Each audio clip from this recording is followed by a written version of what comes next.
Hello everyone, this is the GoFly Falcon CP90 Pro.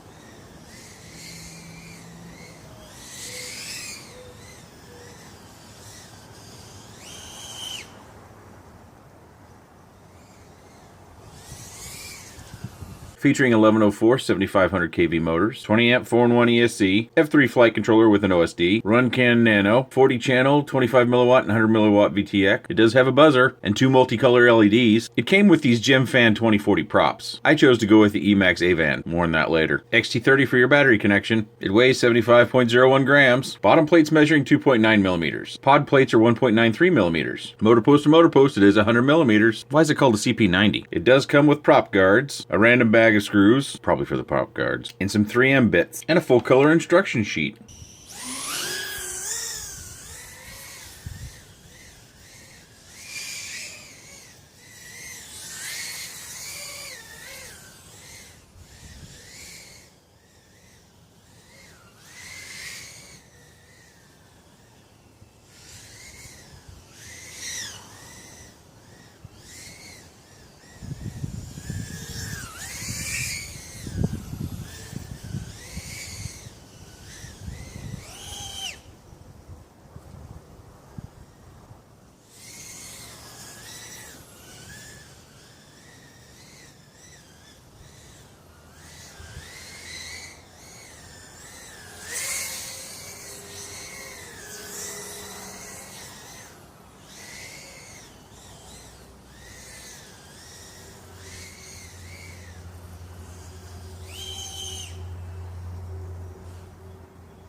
When I got it out of the box and I saw that it had these props, I knew we had an issue. Now, you can fly with these props. These are going to be fine. The problem with these props is they're not very well balanced. And when you have a slight misbalancing of a prop, you're going to have problems tuning your quad, and that's what I found, and that's why I switched, is I couldn't tighten up the tune really at all. I had to have the piece so low that to me it made it feel like you were swimming, not flying. You know, we're just kind of swishing all over the place, and you really couldn't stop yourself from moving one direction without a big move in the other direction. And for my type of flying, that just wasn't going to work. If you're in a big open space and you're out there flying that way, it'll probably work, but I felt that I needed to get rid of these props in order to make this flyable and tunable. The other thing you probably noticed is this camera. I was very, very disappointed, and I'm certain I've flown this camera before, but I looked around and I couldn't find anything, so maybe I'm mistaken, but it seemed very washed out to me. Now, part of that is the fact that it is still officially winter here this time of year, and so everything's kind of drab. There's not really much color to look at, but we still got a blue sky. We still have some browns and grays in the trees. We still have some color on our deck. Just everything felt like it had been overexposed if you were in a photograph and had just cranked up the brightness too much, and that was really disappointing to me. For the build quality, I think they did a fine job. When you look at those solder joints there, those are all nice and shiny, so they used some good solder on there and got things nice and hot. I do think it flies pretty well, so if you overlook the camera, I think you wouldn't be unhappy with it. I'm a little curious, as I mentioned in the quick roll, why do they call it a CP90 if it's 100 millimeters? It's not certain. The camera is pretty exposed too. That's something else you need to be aware of. We've got two pieces here. This part just holds the plastic beautification bits to the side plate, and then this screw here, I'll get my pointer. This screw right here is the one that actually holds your camera in place, and it does a fair job. There is a housing. You can probably see around it right there, and that's what the screw goes into, and it holds the camera there. All the parts are proprietary, and that's something you need to be aware of, because if you break something, then you have to go back and you have to get these parts. You'll note here that the ESCs are mounted to this single post along with the flight controller just above it. Here's another shot from the side, so we don't have anything down here where we traditionally do in a 20 by 20 mounting situation. It's all through this single post in the front and in the back, and the flight controller also has integrated LED and a buzzer, which do work just fine, and the LED change color there are programmed. Around this side you can see possibly a bit more. Even our VTX is proprietary. They have a special little mount right down in here. You might be able to see it. There's a plastic mount down there that takes 2 screws. There's 3 holes in the VTX, but you only need 2 to mount it to those this mount that they've created down there. It is very tight. If you happen to buy one without a receiver, you're going to have to get a very small receiver. And I also, full disclosure here, I had some troubles with some receivers. Now, it's possible that it's just my receivers, but I had an FrSky XM. I actually had 2 of the FrSky XMs. They weren't in the package anymore, so I have used them. I don't recall having fail-safes with any of my receivers, really. Usually when I have a failure, I'll put them in a separate baggie and put them over my broken parts bin. But I found these in my bin. I put them on there. I had fail-safes with 2 FrSky XMs and 1 DSMX Pro. It's the really tiny square one that you can get that runs DSMX. So I had fail-safes with those. I ended up going to a FlySky. So that's full disclosure. Hopefully that's just an anomaly. You need to do your research, find other videos, see if anybody talks about that. Make sure you do your research before buying anything, not just this, but really, anything. Your money is important. You don't want to be throwing it down the drain. You can see here they've made holes for the VTX and the receiving antenna. This isn't ideal, and because of the compactness of everything inside there, I wasn't able to get my receiver to where it would point up a little bit, which would have been a little bit better for reception. They have this curiosity here. We don't normally have our battery leads coming out the front, but they did, and it works just fine. I don't have a problem with it. It's just different. They're either thinking outside the box, or they had this piece designed and went, oh, we have to put the battery lead out the front. As far as the motor protection, it adds a bit of a look to it. It does provide protection, but normally when you're flying in forward flight, if you hit something with the motor, it's usually going to hit up here.